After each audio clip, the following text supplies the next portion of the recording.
They gave me the strongest endorsement. They said that, the best president, and the best president by far we've ever had on the border. We had okay, put that sign up, my favorite sign. Put that sign. This is my favorite graph. Oh, I sleep with that. I wrap it around, I kiss it at night.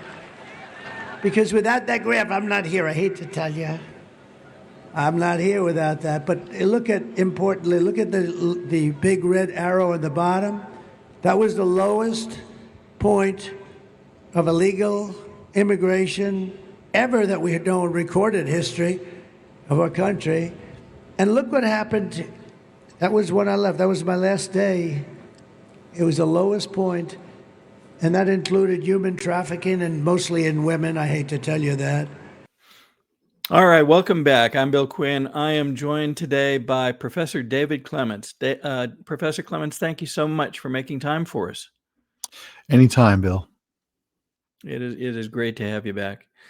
So, beginning with a couple 3 months ago, you started reposting sort of a new series of the professor's record, and it's really been fascinating. Many people have commented on it. I just spoke to a group here in Georgia about a week ago, and they knew of it, and many had been watching. And you've covered a number of amazing topics, both sort of the here and now and maybe a bit beyond that. So let me start with a sort of a broad question. How would you characterize sort of the time we're seeing right now, the time we're going through? Because there seems to be currents both in the here and now and maybe realms beyond. Yeah. I think what I'm wrestling with, because I asked the same question, what should I write about? What should I talk about? And so I observe keenly kind of the discourse that I'm seeing on X. And I think in order to defeat evil, you have to at least have a vision to get to that end result. And so I think a lot of the stuff that I do, reflecting now at 12 offerings, these are 12 kind of short films covering a different topic. People need to be able to believe that they can overcome great evil. And so I try to give them something that's tied to reality based on current events and things that I'm seeing. Full well knowing that, look, I could be wrong. But unless people have seen victory in the past or there's a historical predicate, they take the black pill. And I don't want people to take the black pill. And so, we've covered everything from broader philosophical, spiritual dynamics, like if we say that we are followers of Christ and that he's the king, what does that really mean? When we say that we deal with spiritual forces, what does that really mean? Not in some abstract Sunday school way, but if God is real and the devil is real, then why don't we act like it in the way that we battle with the human elements? It's not to say that everything's spiritual. There's a human agency for both the good guys and the bad guys, but we better wrestle with the things that the Bible is pretty explicit about. So that's one kind of broader thing. Then I started drilling down on my lament over how husbands and wives aren't partnering as patriots, and just knowing that you've got fractured families that are doing everything that they can to fight back. And then wouldn't it be better if husbands and wives were united in purpose? So that was another topic. And then I started drilling down in on kind of this idea of how do we truly drain the swamp? How do we give life to the two great promises of Donald Trump? One was, I'm giving you back your country. When he put his hand on the Bible back in 2017, he's transferring power back to the people. How is he going to achieve that? And number two, he said that he caught them all, the bad guys. And so what does that look like from a standpoint of real accountability? What are the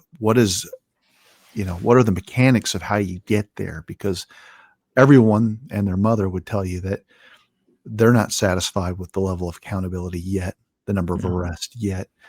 So many of the offerings since I started wrestling with this idea of Trump inhabiting Article 2 national security commander-in-chief powers. Could you try tens of thousands of enemy combatant or enemy belligerents? And the answer is yes. Is it legal? Yes. What's the significance of Trump designating Antifa and the narco Venezuelan terrorist? What's the nexus point and how it relates to our elections? And so I'm just trying to solve problems that I see, both from a legal standpoint. Is it legal for him to do X, Y, and Z? And what are the practical obstacles in getting there? And so that's what I've been dealing with. And then most recently, most of the internet has just been set ablaze with Tucker Carlson interviewing Nick Fuentes.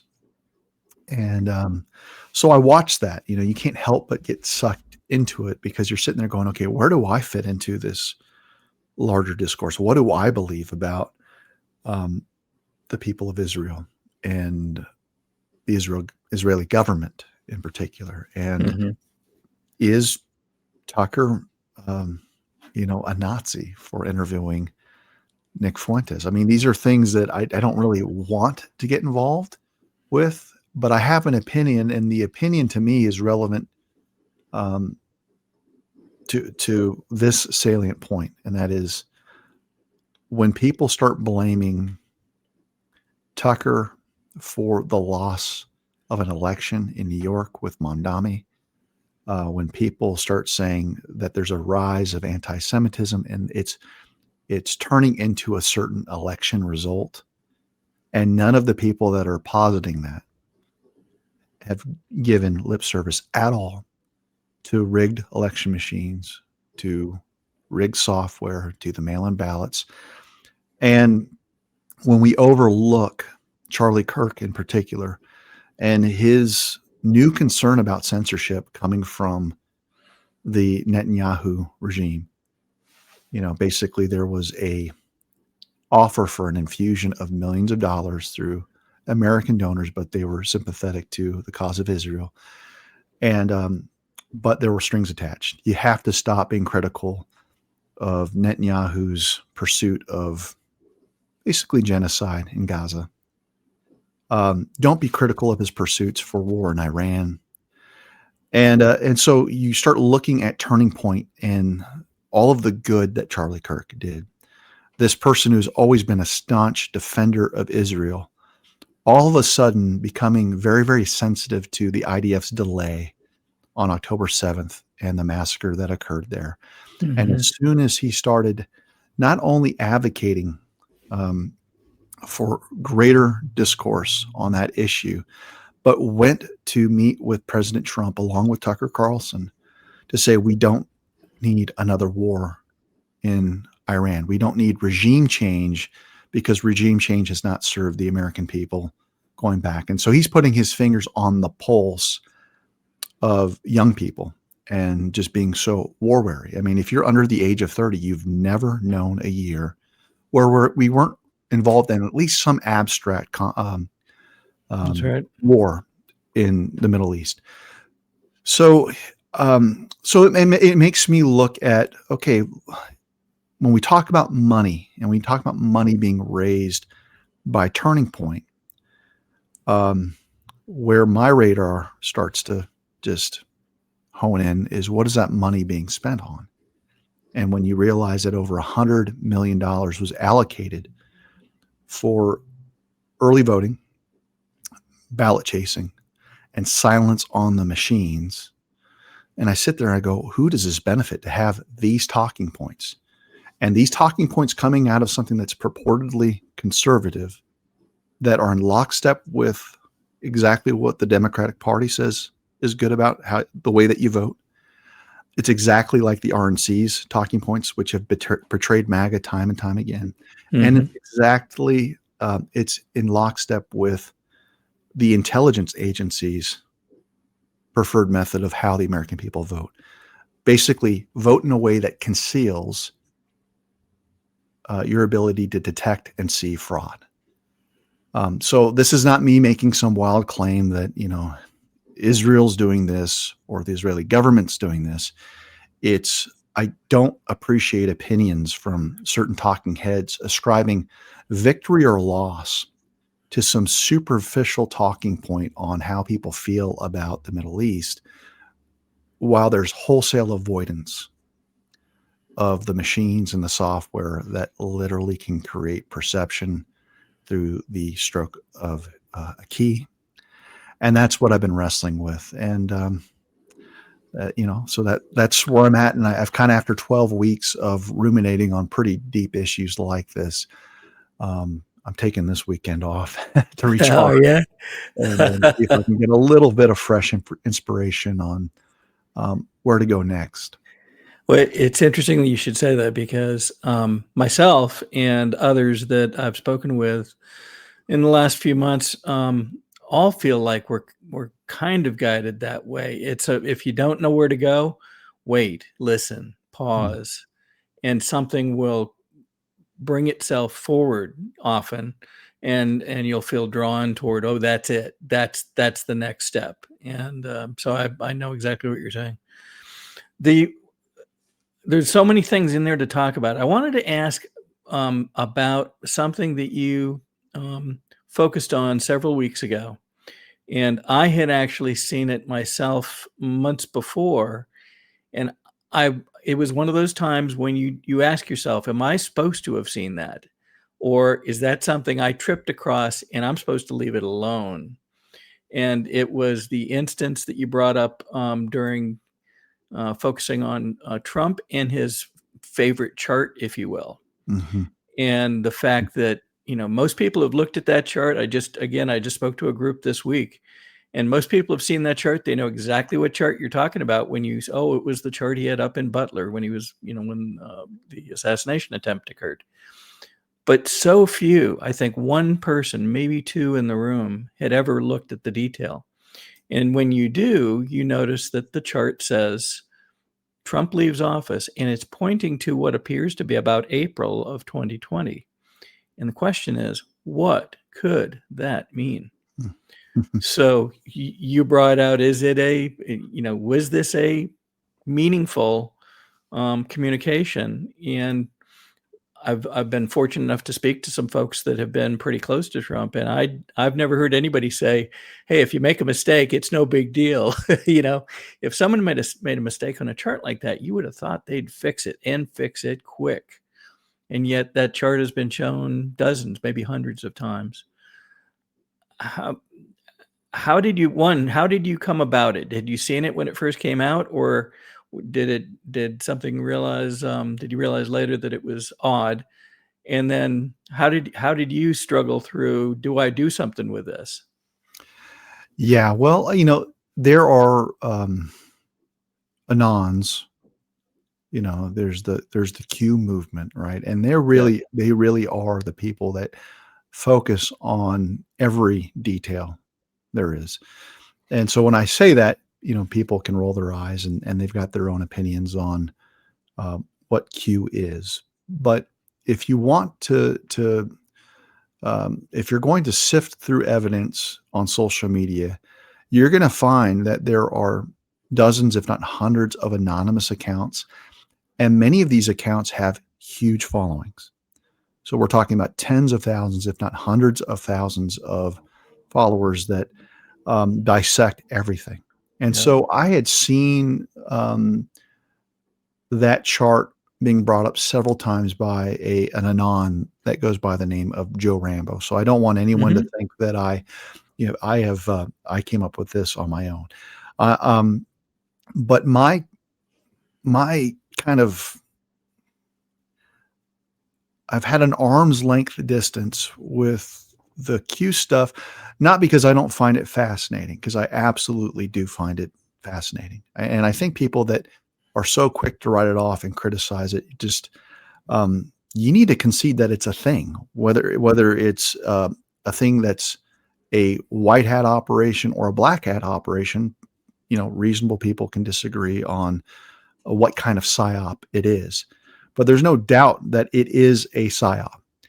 And there are healthy people that can analyze certain drops, and there are unhealthy people that can do the same thing. So the reason why I've never really wrestled with it in the way that I communicate over the past few years is that I've always thought that a solution to draining the swamp in a meaningful way would require the military. Mm-hmm. So even if you were to ask me in January of 2021, how in the world does Trump fulfill his promise that he's caught them all and he's going to hand the government back to the people?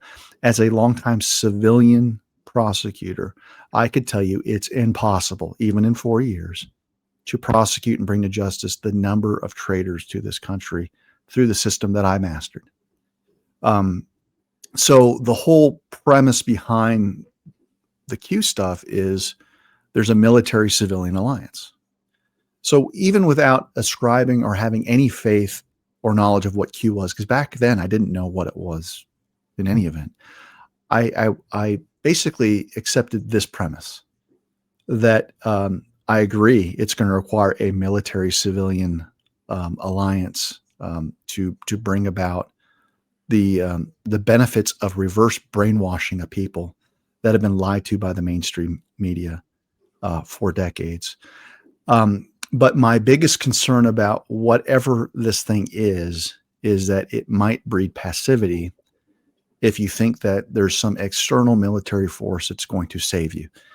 And so I've just chosen not to give life to anything that someone thinks they could be on autopilot, watch a movie, and hope to God that, the military or President Trump comes in. Yeah. So I've always seen this as this idea, like if it's not true, we're going to hope to God that something like that is true. And so I'm just being candid with people. But I was keenly aware that there could be a version of it that was akin to Operation Trust, which was an ultimate limited hangout thing that was done in the Soviet Union, where people were getting legitimately good, reliable, truthful stuff, but it was just enough to keep them watching, but not engaged to actually take on the major power players within the Soviet Union. Yeah. And I was kind of concerned about that. There are days when I'm still concerned about that. So with that backdrop in mind, we get back to these oddities, that chart being one of the major oddities, because any staffer, anyone that's working that close to the president, you don't make mistakes like that, number one.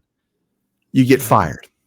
You certainly wouldn't make that mistake and put it on a huge screen over and over and over again. So, I've been criticized by people that, you're reading too much into the chart. And that's fair criticism. You could fairly throw that my way. If that was the only thing that I was analyzing in a vacuum, I think people's criticisms would be legitimate. But at the same time, I think it's equally absurd to walk past a chart that says Trump left office on that date. And when you think about the timing, if you go back and travel back in time to April 1st, 2020, this was right around the time where the entire country was shut down and we were given the 2 weeks to stop the spread nonsense. And Trump emphatically says we need to open up by Easter. We need to open up everything by Easter. And it was as if the entire governmental structure did not obey the commander-in-chief, did not obey this information wartime president. They defied him. So what happens when you're defied as the commander-in-chief, if you have military advisors? Does that provide legal grounds to issue this thing called Directive 40, which is the policy directive that's associated with continuity of government? What happens when your government is no longer legitimate? And the idea of what continuity of government measures are for is usually in apocalyptic-like circumstances where there's a nuclear strike and you basically eviscerated 80% of the government in Washington, D.C. Who's going to take control? What's going to happen? So I realize that this isn't a nuclear obliteration, of functioning government. But when you look at the digital code that underlies our elections, and you can come to the same conclusion that 75% plus of those people in power are not legitimate. And that's my opinion. They are not legitimate. Then you've got the same effect, number one. Number two, you had the release of a bioweapon that was engineered and created to wreak havoc, destroy and kill Americans, and use that as a pretext to further rig an election. So not only did the deep state double down and say, we're not going to comply with the directives of the commander in chief, we're going to murder U.S. citizens, create a panic, destroy the economy, and use this as a pretext to flood the zone with mail-in ballots, use the machines, and create a perception through perception theater that if Trump tries to do anything, he's the tyrant. He's the one that's trying to wrongfully seize power. So all of those things, if you look at Directive 40, legally, you check off the boxes. He's well within his power. I think the military would say, okay, we don't want to create our own problem by you using military force from the National Guard to secure things, because the American people are so brainwashed about how the government has been usurped in so many different ways that they're not going to believe it. They're not going to believe you. So it was basically a soft power coup, and the casualties and victories were all in the narrative space. And in 4 years, I think Trump was able to achieve massive wins on reverse brainwashing the American people. He reverse engineered Yuri Bezmenov's thesis for how you take over a country without firing a bullet through 4 stages: demoralization, destabilization, crisis, and normalization. And everything about MAGA is the exact opposite. We are going to moralize America. We are going to protect the flag. We are going to say the military is great. We're going to say that it's okay to pray. And then you've got somebody who's creating stability. He's solving crises in record time. And you're seeing accountability as the counter to normalization of tyrants. He never conceded 2020. He's never called Biden legitimate. So you see this campaign, and it really forces you to change how you evaluate 2020. To me, 2020 looks like a sting operation where, as of April 2020, Trump was committed to playing the long game in reclaiming the country. And that means that hardened assets, hardened military remained under a shadow presidency, which makes sense, because if you look at what Biden could and could not do, you notice he had no real power when it came to the military striking power. You still had elements of money laundering in Ukraine. You had elements of fleecing the American people through overseas mismanagement of capital. You had the botched Afghanistan withdrawal, but there were certain war theaters that historically always served the military-industrial complex, the opium fields, the drug trade, places like Afghanistan. And whether Biden could or could not, he did not have the military weight behind him in those theaters, which people should scratch their heads at that. Like, why is it that he did not have the hardened military assets to go in and do things? But at the same time, he still had control of the weaponized aspects of the DOJ, the FBI. And so you had this internal civil war between what I would say the national critical structure assets of NORAD, nuclear weapons, all those things and Trump has distinguished between the TV generals and the real generals. Mm-hmm. So he's given life through his talking points that he has really a lot more power than people are giving him credit. So you take all that into account and add to that his meeting in Quantico with 800 plus military leaders, in which he emphatically declares He was the 45th, 46th, and 47th president, and says, I don't like bringing up the 46th term because I don't want the results. And so how can he say that unless he is clinically insane? Or is he telling us the truth, but in a way that we as civilians can't or haven't been able to wrap our minds around? We'd like to name it the F-47. I said, all right, let me think about it. Then after thinking for about 2 seconds, I said, okay. You know what that means, 47, I'm 47. So I'm 45, 46, and 47, if you think about it. I just don't want the credit for 46.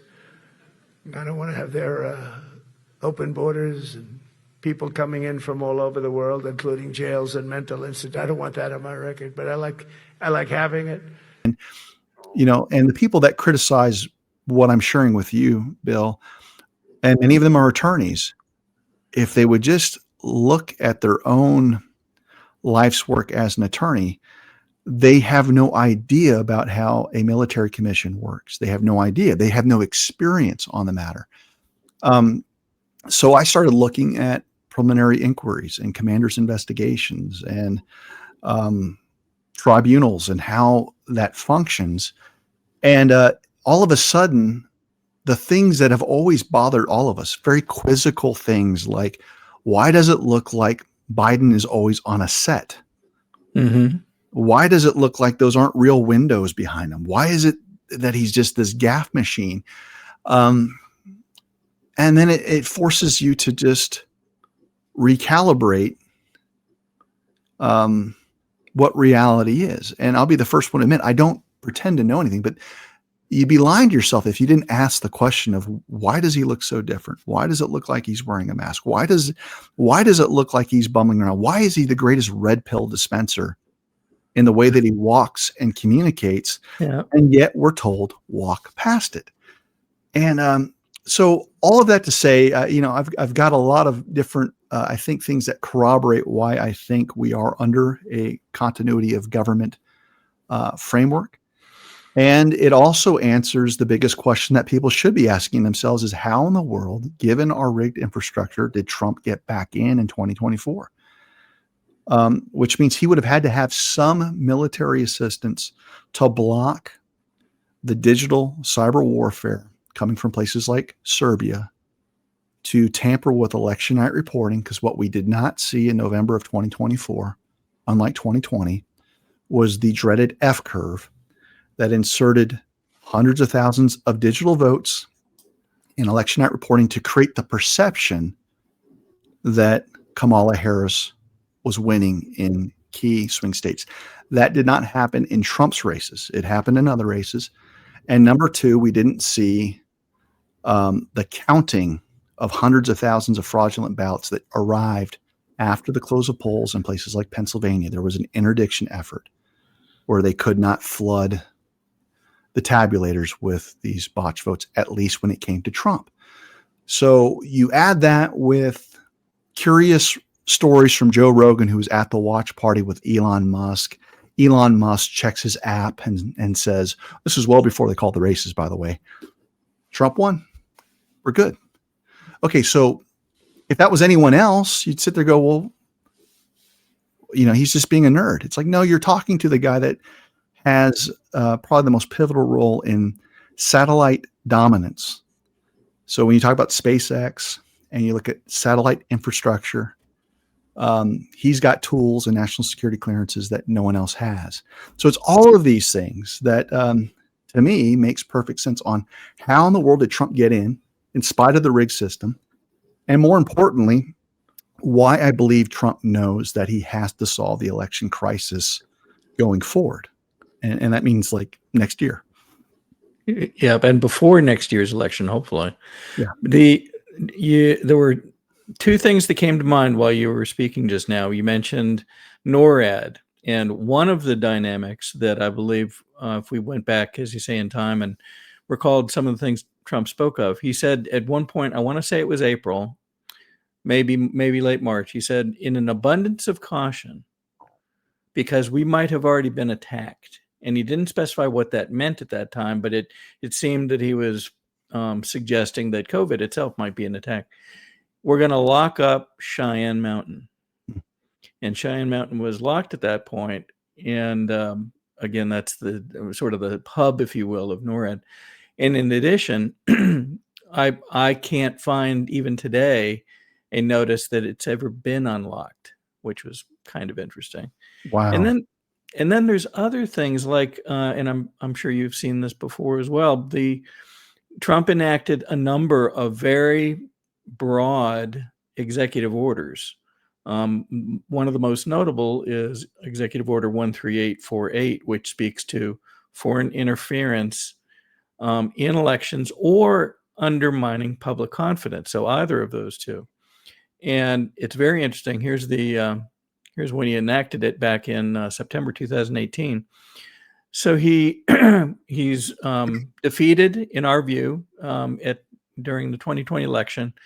But magically, for reasons that nobody could explain at the time, in 21, that executive order is extended. And then in 22, it's extended again. And in 23, it's extended again. And in 24, and indeed, the executive order still stands today. And so there's these funny, as you say, there's these funny things you can't really explain. They don't fit in a standard picture of a president leaving office and then somebody else coming in and messing stuff all up. But they're there, and you hit it right in the head. You can't, with good conscience, simply walk by them and say, well, everything's fine. It doesn't really mean anything. Yeah, I mean, things need to make sense, right? I mean, that's the quality of truth. Truth makes sense. And it's not to say that there aren't plausible explanations in and of themselves, but when you add them all up, it paints a very, very compelling picture. You know, I was taught as a trial attorney, a brick is not a wall, referring to evidence, but you start stacking bricks and sure enough, you're going to have a wall. The NORAD story I've heard from others as well, that there was a visit of some kind where Trump met with whoever was the person that was in charge of NORAD and was asking kind of hypothetical questions about how long could you hole up in the facility. And by lockdown, I don't really know what that means, if that means people can't get out or in, but yeah. I take it as sealing up communications through a chain of command that the only people that can directly interface with whoever's responsible would be whoever Trump is designated as part of a continuing, a COG framework, or Trump himself. And so I haven't been able to confirm or validate the truth of this meeting, but I've heard it, and I've heard others have heard it as well. That as soon as Trump heard from the general that they could hole up indefinitely, meaning years and years and years and years, that he gave the order. And as the story goes, the general thought he was joking and said, well, I've got a date with my wife tonight. And Trump gave him a look.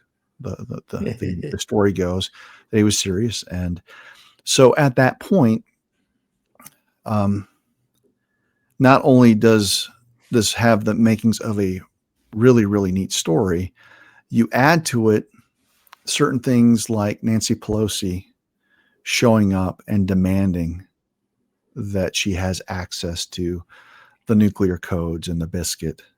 That there was never any confirmation of whether that was handed over when Biden was inaugurated. There was also a release of Trump's last physical, and it made a very, very big point to mention how his memory is perfect. Like there's no better memory. And so a lot of people have speculated that the arrest, the seizures, the raids of Mar-a-Lago were efforts to determine where the codes and the biscuit was, basically the device that you would enter in the codes, because that's really the strength of the commander-in-chief. So there are military protocols where that briefcase can never be outside of a certain distance from the commander-in-chief at all times. And so there's lots of videos where he's walking around. There's always a guy with a briefcase. There's the red folder. There's all that stuff. And you'll notice you never see that with Biden ever. There's never a guy with the box and the red envelope. And so again, it's like, are we speculating? Possibly, but what I do know is about an arraignment procedure. You've got to be fingerprinted. You're separated. The mug shots that took place in Georgia.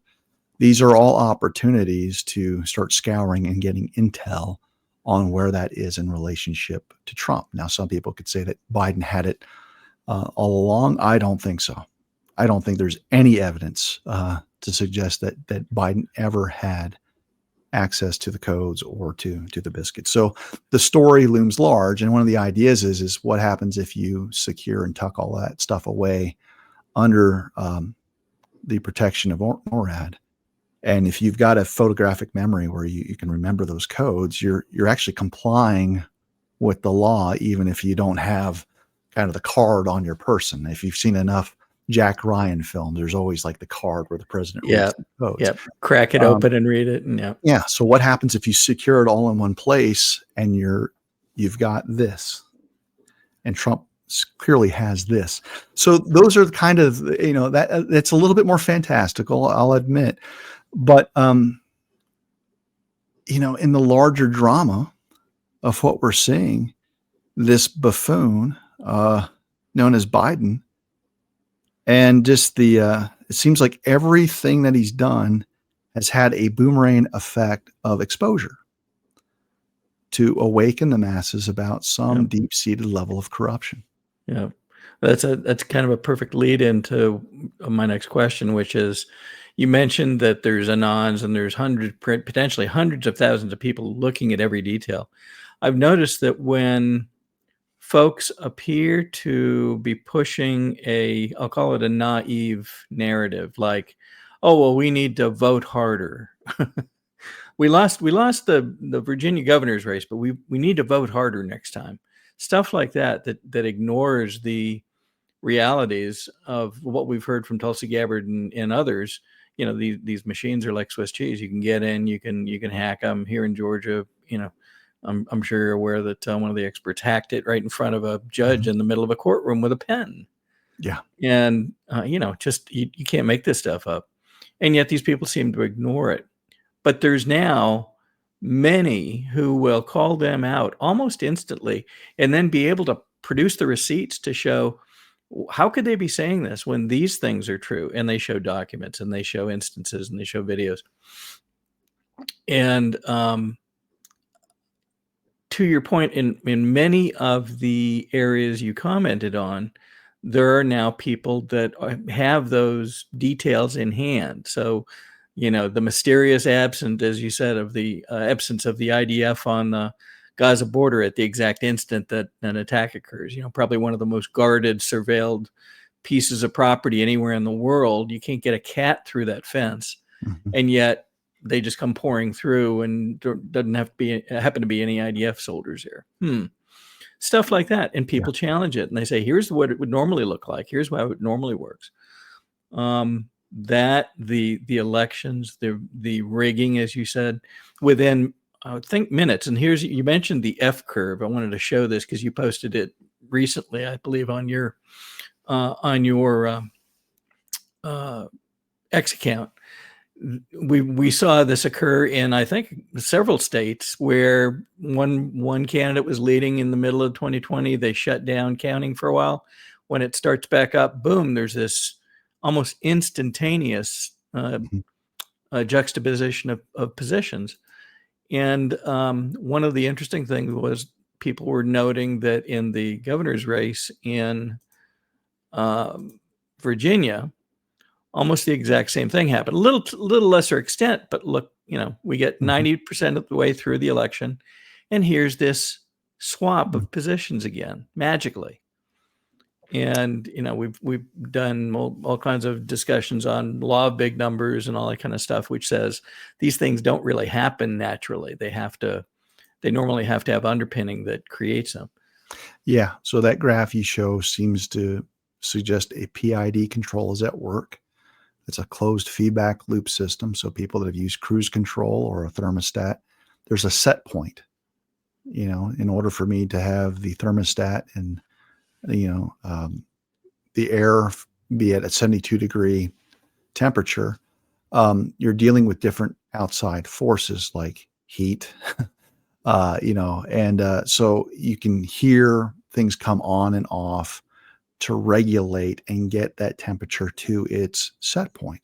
Same thing with cruise control. When you want to go a certain speed, you'll see some changes in the speed depending on the environment. If you're going up a hill versus down a hill, you know this better than anyone, the stuff that I'm referring to. So when you see election night reporting and you see a natural phenomena of kind of the average over time, you see these trends that emerge, and that's great. And then when you see this precipitous drop, I mean, that's when I say it's impossible, I'm saying that it's impossible. You can come up with some type of weird kind of bizarro universal, formula but you're getting in like quantum type mathematics. We're not being based in any reality that we live in. And so people see that. And, so when I critique people like Scott Presler, and it's not personal, but I see he's got a huge marketing machine that he's kind of the savior of elections and get out the vote and registration drives.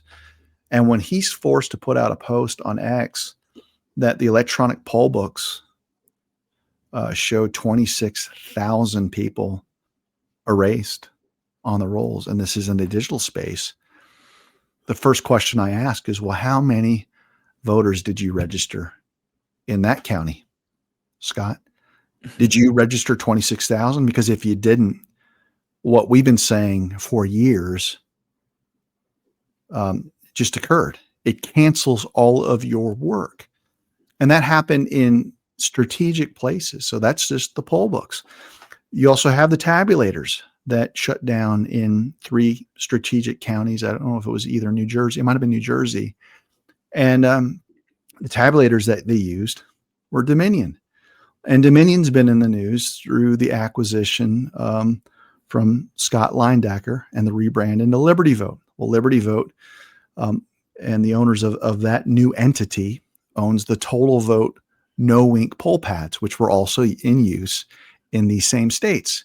And so what you see is the conglomeration of Dominion, we know, is bad, and these poll books that are also glitching, and they're in control of our ecosystem. And what you're seeing is that there's zero control whatsoever to ensure that there's accuracy of the vote. And so the narratives are imploding, that you can come into a state through honest shoe leather campaigns. And I've mentioned this with you before, Bill. My biggest problem is the gaslighting and demonizing of honest GOP voters that do turn out and vote. And they're told, you guys didn't try hard enough, instead of recognizing a software design that's so pervasive it can cancel your work. And when we start looking at these maxims from Scott Presler that we have to beat them at their own game, it's like, well, we don't agree on what the game is, because under your premise, you think that people are scouring spare ballots in garbage cans, in waste baskets, in nursing homes, or on campus. And the experts are telling you, no, they're printing tens of thousands of fraudulent ballots at an industrial level in places like Runbeck, and having them shipped to strategic states or Cathedral, pick whoever you want. And Republicans don't have that, whatever that is, the industrial wholesale fraud to change an election. And so the fact that they're not even talking about these industrial cheats, you can't scale the Republican turnout movement to compete with that. You will always lose. And that's where we're at right now. And so it's cool to see that more people are saying what, you've been saying and I've been saying for years. But every time you bring it up, there is this kind of bot infestation where people change the goalpost and say, you're jealous, blah, blah, blah, blah, blah. You're just mad because he's doing this and he's got attention. It's like, no, I only care because what's being sold as the prescription for victory, by and large, has produced no victories. That's right. The response that you often see when you present the truth of the matter is often something along the lines of, oh, well, just sowing division again, rather than unifying. If we could unify, then we'll be together and we can get this solved. And of course, that makes no more sense than, saying, well, geez, if my family's all happy, then the car will start, even though there's no engine under the hood, right? There's just well, it's like going to the bank and realizing that someone digitally took money out of your account. Your balance isn't the same. And then you take that to the bank and you've got all the tellers gathering around. And what they're telling you is that it's more important that we all unify around a consensus that I'm wrong. Yeah. I mean, and that's really what it is. It's, we're talking about votes that are being added up like our currency, like our wealth. And, the government bureaucrats tell us that everything's safe and secure. And if you won't unite around that narrative, you're a problem. We're going to have to cancel you. And it's sad to see, because it's more sickening when you see it from people that you more or less agree with on a lot of issues. But on elections, for some reason, it is the unholy third rail that many people that I'm inclined to agree with most of the time, like Jack Posobiec, Laura Loomer, Scott Pressler, Tyler Boyer, are just dead wrong on this small issue, but not small in magnitude. It's small from a spectrum of all the issues out there, but it's by and large the most important issue there is. And so when Posobiec gets on the news and says that Mandami won because young people are into Mandaminomics, well, that could be true, but I can tell you there's no way that you know it, because you haven't dealt with the oscillations, the injections, the mail-in ballots, all those things. So it's like, Laura Loomer can say that it's due to Islamofascism and that the right hasn't gathered and united around the cause against anti-Semitism. She can say that, and there might be a kernel of truth to it, but she can't say that's why you lost election day. It has no direct bearing. The data is the data, and the fact that they don't look at the actual data as it's being computed at the bit and byte form or the bit and byte level through the machines, and they will draw all kinds of conclusions from data points that are largely contrived and just created out of thin air. I think one of the things you touched on was, looking at other groups, and I guess perhaps by the way we've been brought up and taught to think, we have a tendency to group everybody together that is of a group, of a race, of a government, of a people, of a country. And one of the most challenging things, although I think people are getting used to it now, is to understand that no matter what group you look at, there could be people driving the actions and the behavior of that group that are, I'll call them the bad guys. They're not moving in a good direction. They're trying to create evil things, yet they're captive, or they're infiltrated down into a group. And you have to separate looking at the group, the people, if you will, from the puppet masters driving it. And I mean, we can examine ourselves that way. Look at how many things we've learned that the FBI and the CIA and many other agencies, I'm sure we're going to learn about more, have perpetrated on the international stage. We probably never knew about it. We didn't see it. But when other people look at America, perhaps that's one of the challenges that we have in the eyes of other people around the world. They look at what they've seen done with their own eyes. Stuff under USAID, as I said, stuff under the CIA, the poppy fields, the drugs that were being shipped in with the help of the CIA and other things that have begun coming out. You could begin to understand, wait a minute, I'm an American. I didn't participate in this. I didn't even know what was going on. These guys have been infiltrated and hidden, acting on what looks like our behalf, but it's not. I think for some people that continues to be the big struggle. There are nefarious players, I believe, in many groups that we're going to have to come to grips with to understand who the enemy encompasses. And we're going to have to get past this. Well, everybody of this group they're either good or they're bad. Well, no, I don't think that's the way it works often. Or you'll see a quick change of the subject where if you bring up the corruption within a group that you mostly agree with, you mostly align with, so when I talk about my concerns of the deep state aspects of Israel's government, Mossad, I just have to ask the question, like, I criticize my own government all the time. It doesn't mean that I hate my country. I love my country. But one of the ways that you hold a government accountable is by exposing corruption. And to suggest that they don't have their share of corruption or a deep state, it's like disgusting. But when I bring that up, someone will say, you know what you should do? You should spend more time focusing on Muslims, because we know that Muslims are evil and Hamas is evil.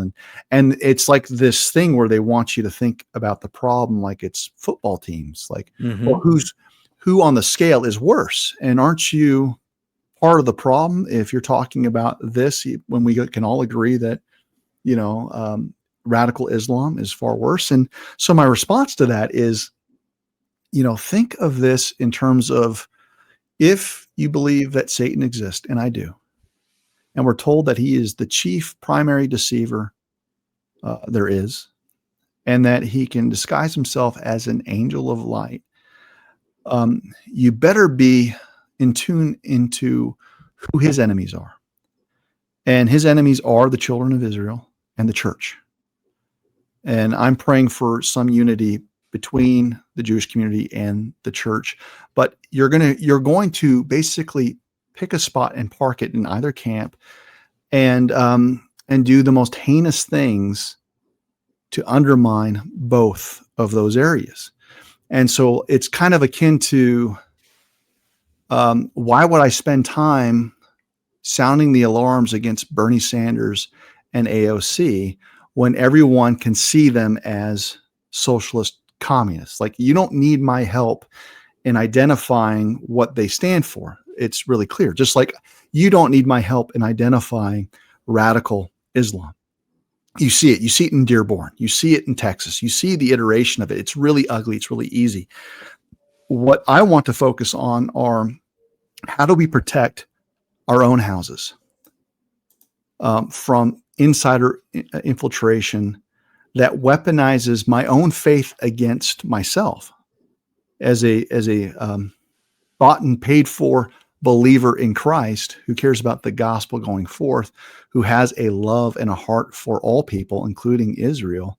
I'm going to be more sensitive if there's some serpent that comes in and exerts this python spirit to distort my beliefs and basically say something about who I am or the people that are like me, that we hate Jews or we hate this group, for merely asking the question, towards what end? The goal of ethnic cleansing in an area, the goal of regime change, as if that's ever worked in a way that's favored American interest.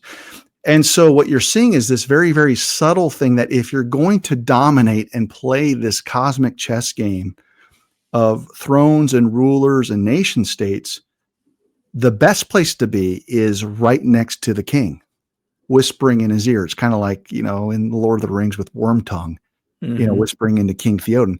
Like, whoever's got proximity to Trump is going to be able to have huge influence, to the degree that he receives what they're saying, on who lives, who dies, what economy succeeds, what economy fails. And so that's why I'm focused on that, more than some external threat that really, in the grand scheme of things, is not the real engine for the war drums. Yeah. When you bring up the notion that Satan's real, the other thing that people have a tendency to forget is he is a lot older than mankind, we would suppose, and thus has a lot of experience beyond our level of knowledge. And so his schemes are not simple. They're not necessarily easy to see. We think of it as, oh, he just tempts you with this and tempts you with that. Well, it can go a lot more complex than that, I believe, in the way that my belief works. One of your episodes talks in a fair amount of depth regarding the notion that there are influences, evil and good, that are at battle behind the veil, if you will. And sometimes I think it might be very close to the veil, according to what we're seeing now. And people can't ignore any longer the fact that these things it's almost like they're intruding into our regular day-to-day life. You can see people acting out certain things that I think in the past we wouldn't have expected to ever see. Award ceremonies for music awards where somebody's dressed as the devil and they've got demonic beings dancing around them, and it's that kind of stuff. The mocking of Christianity at the Olympics. I've forgotten whether we've spoken of that in the past, but literally the demonstration of the antithesis of especially Christianity, but more broadly of belief. It seems that you can't ignore this any longer, and it's almost intruding on everybody's consciousness. Tucker's talked about it, oh gosh, I don't know, a dozen times about, people are talking much more and recognizing much more of the spiritual side of things. Do you see that continuing to increase?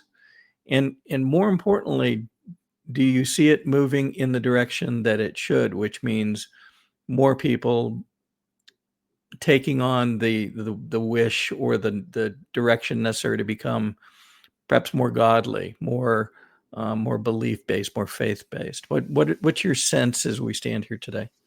I think so. I've given a lot of thought to the mythical quality of our founding fathers. How could it be that they were skilled architects and lawyers and farmers, and they seem to have this versatility that really stands out. And so I'm sitting there going, were they just special people? I actually don't think they were special people. What I think is that they were keenly receptive in a time of crisis where their existence was being threatened by a tyrant king, to completely submit and avail themselves of the power of the Holy Spirit and the mind of Christ.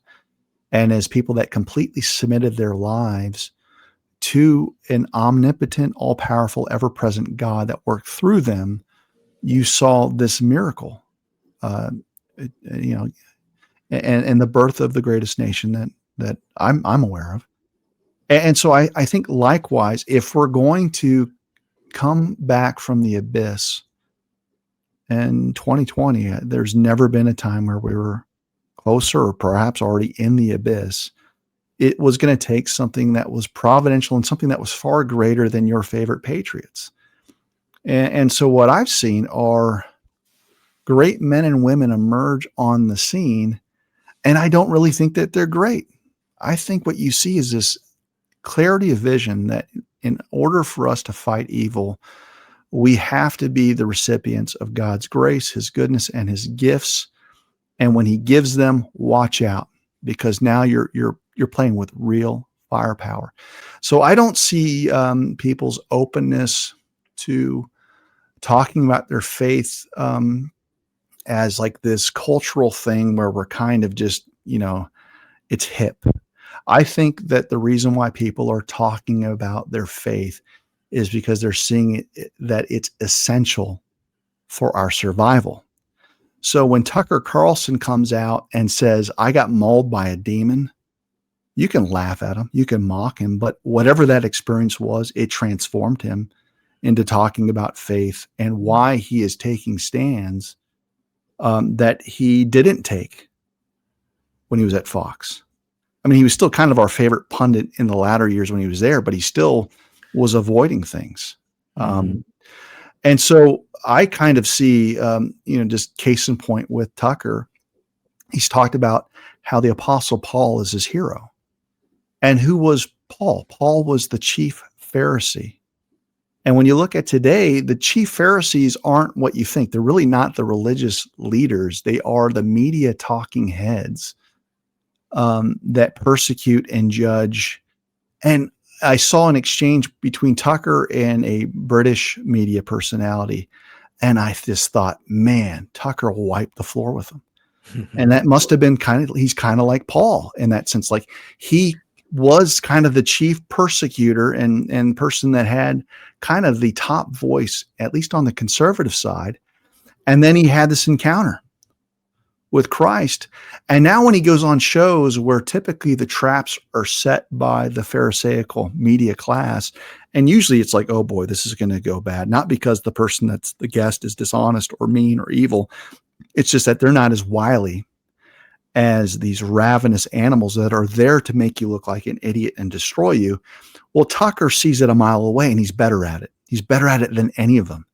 So now I'm seeing this new version of Tucker where it's like, not only does he have his courage, he has a conviction, he has purpose. And I think he sees in himself kind of a Paul-like quality where he said, I've gotten a lot wrong.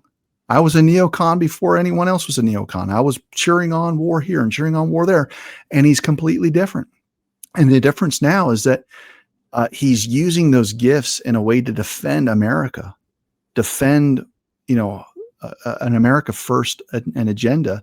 And he's talking about his faith as being the primary aspect of why he's choosing to engage in the battle where he probably would have went the other side. So we need more Saul to Paul conversions like Tucker.